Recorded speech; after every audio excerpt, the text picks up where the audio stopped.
پاک ملک بنایا تھا، نہ مچھر، نہ مکھی، نہ پسو، نہ کھٹمل، نہ بیماری. ایک ہوا چلتی تھی، ہر چیز مار دیتی تھی. بلکہ باہر سے قافلے جب یمن میں داخل ہوتے تو ان کے سر میں جوئیں ہوتی تھیں تو یمن کی ہوا لگتے ہی وہ مر جاتی تھیں. کپڑے میں کھٹمل پسو ہوتے وہ مر جاتے تھے. ایسی پاک. بلدتن طیبتن ورب غفور. شہر پاک تھا، لوگ نیک فرما بردار تھے، اللہ ان پہ مہربان تھا. انہوں نے ایک ڈیم بنایا تھا جس سے 12 نہریں نکالی تھیں. 12 نہروں کا ڈیم آج دنیا میں کوئی نہیں ہے. 12 نہروں کا ڈیم آج بھی کوئی نہیں بنا سکا. انہوں نے 12 نہریں نکالی، اتنا بڑا ڈیم بنایا. اور اس کو اس ٹیکنیک سے بنایا کہ پیچھے وادی، اس کو انہوں نے آگے گھاٹی پر اس کو بند کر دیا. بارشیں ہوتی تھیں اس طریقے سے کہ وہ بھر جاتی تھی. اس کے 3 دروازے تھے. تو پہلا دروازہ کھولتے تھے، پھر اس کا پانی نیچے ہو جاتا، پھر دوسرا دروازہ کھولتے تھے. جب اس کا پانی نیچے آ جاتا تو کبھی تیسرا دروازہ کھولنے کی نوبت نہیں آتی تھی کہ پھر اللہ بارشوں سے اس ساری جھیل کو بھر دیتا تھا. تربیلا ڈیم خشک ہوا پڑا ہے، آج انہوں نے بند کر دیا. اور پھر بھی ہمیں سمجھ میں نہیں آ رہا کہ ہماری نافرمانی کی ہمیں سزا مل رہی. پہاڑوں پہ بارشیں بند ہو گئیں، برف کا گرنا بند ہو گیا.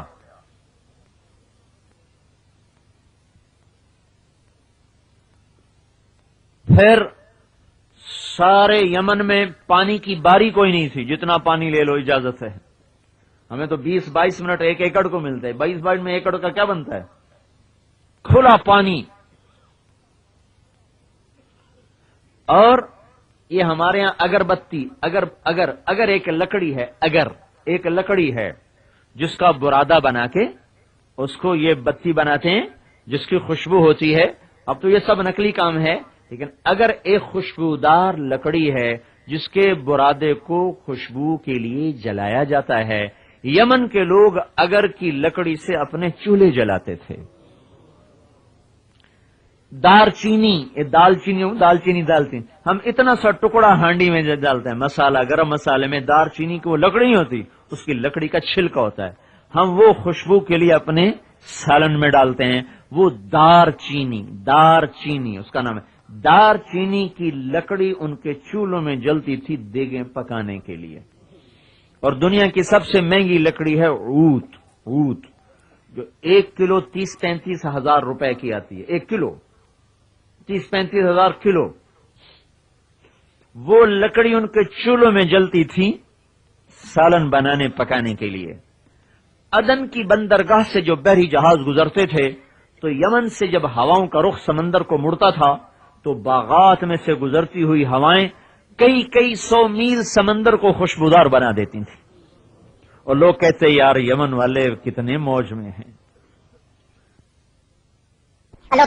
یمن والے کتنے موج میں ہیں. ساتھ تکبر کا ذریعہ ہے. عیسیٰ علیہ السلام نے دیکھا شیطان جا رہا خچروں پہ سامان لے کر. انہوں نے فرمایا کہاں جا رہے ہو؟ کہا جی سودا بیچنے جا رہا ہوں. ابلیس کہنے لگا سودا بیچنے جا رہا ہوں. تو عیسیٰ علیہ السلام نے پوچھا اس میں کیا ہے؟ ایک خچر پر. کہا جی اس میں ظلم ہے. ظلم. کہا اچھا یہ کون خریدے گا؟ کہنے لگا یہ سارے بادشاہ ظلم کے خریدار. کہا اس میں کیا ہے؟ کہا اس میں تکبر ہے. تکبر. کہا یہ کون خریدے گا؟ کہا یہ سارے زمیندار. کہا اس میں کیا ہے؟ کہا اس میں خیانت ملاوٹ کھوٹ. کہا یہ کون خریدے گا؟ کہا سارے تاجر. کہا اس میں کیا ہے؟ کہا اس میں مکر. کہا یہ کون خریدے گا؟ کہا یہ عورتیں. کہا اس میں کیا ہے؟ کہا اس میں حسد ہے. کہا یہ کون خریدے گا؟ کہا یہ علماء خریدیں گے. 5 انگلیاں برابر نہیں ہوتی لیکن ہوتا ایسا ہی ہے. ہر بادشاہ ظالم نہیں ہوتا، ہر تاجر خائن نہیں ہوتا، ہر زمیندار متکبر نہیں ہوتا، ہر عورت میں مکر نہیں ہوتا، ہر عالم میں حسد نہیں ہوتا، لیکن کوئی ہے جو اس سے بچتا ہے.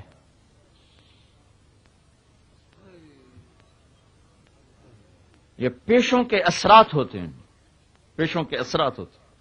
تو ادھر زراعت اتنے عروج پر کہ ساری دنیا کو غلہ سپلائی ہو رہا اور ادھر نبوت کا زمانہ دور ہو گیا تو اکڑ گئے، جوش میں آ گئے اور سارے بند توڑ دیے اخلاق کے. تو اللہ نے ایک نبی بھیجا، سمجھایا، نہیں مانے. پھر دوسرا آیا، نہیں مانے. پھر تیسرا آیا، نہیں مانے. جو آتا کہتا دیکھو یہ بند ٹوٹ جائے گا، پکڑے جاؤ گے، توبہ کرو. وہ کہتا ہم کوئی مائدہ لال جمیا ہی نہیں انہوں تروڑا نالا. لیکن سینکڑوں من وزنی ایک ایک چٹان تھی جس سے انہوں نے وہ ڈیم بند کیا ہوا تھا. 13 نبی آئے، 13. مان جاؤ مان جاؤ مان جاؤ. میں نہ مانوں میں نہ مانوں. آپ پہ ویکھی ویسی، آپ پہ ویکھی ویسی. یہ کہو نا بھائی اللہ کے بندے کوئی توبہ کرو، کوئی نماز پڑھو، کوئی آخرت کی تیاری کرو، جو آپ پہ ویکھی ویسی. میں کو سر میں درد ہو کوئی نہیں کہتا آپ پہ ڈٹھی ویسی آندے گولی تو میرے سر پیڑ. 13ویں نبی کے بعد اللہ نے حجت تمام کر دی. فاعرضوا، اکڑ گئے. فارسلنا علیہم سیل العارم، اللہ نے اس پانی میں راتوں رات ایک سرخ پانی پیدا کیا. وہ یوں گھوما اور اس نے چٹانوں کو ایسے اڑایا جیسے تنکے اڑتے ہیں. اٹھنے سے پہلے پہلے سارے یمن پہ موت کا پیغام، موت کا حکم نافذ ہو چکا تھا. اور میں یمن گیا ہوں، وہ سرزمین جس میں ایک بالشت ٹکڑا خشک نظر نہیں آتا تھا، تر ہی تر سبز ہی سبز. یمن کی زمین آج بھی سبزے سے خالی ہے.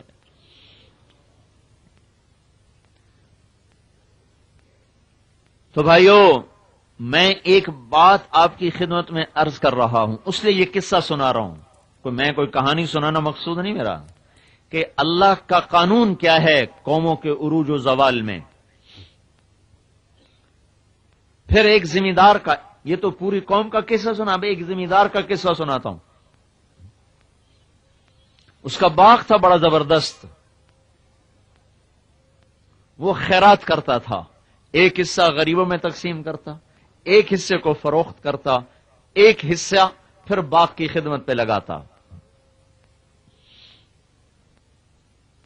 اس سے یہ دیکھو زراعت کا بھی قانون نکلتا ہے کہ بھائی اپنی زراعت کی کمائی کا 1/3 واپس زمین میں ڈالو اگر زمین سے فصل صحیح لینی ہے. وہ جب مر گیا تو اس کے بیٹے کہنے لگے ہمارا باپ بڑا بیوقوف تھا، اتنا غریبوں کو دے دیتا تھا، ہم سارا ہی کاٹ کے گھر لائیں گے، ہم کسی کو کچھ نہیں دیں گے. آپس میں مشورے کر رہے ہیں کہ ہم نہیں کسی کو دیں گے، اللہ کا سارا ہم خود کھائیں گے، سارا خود بیچیں گے.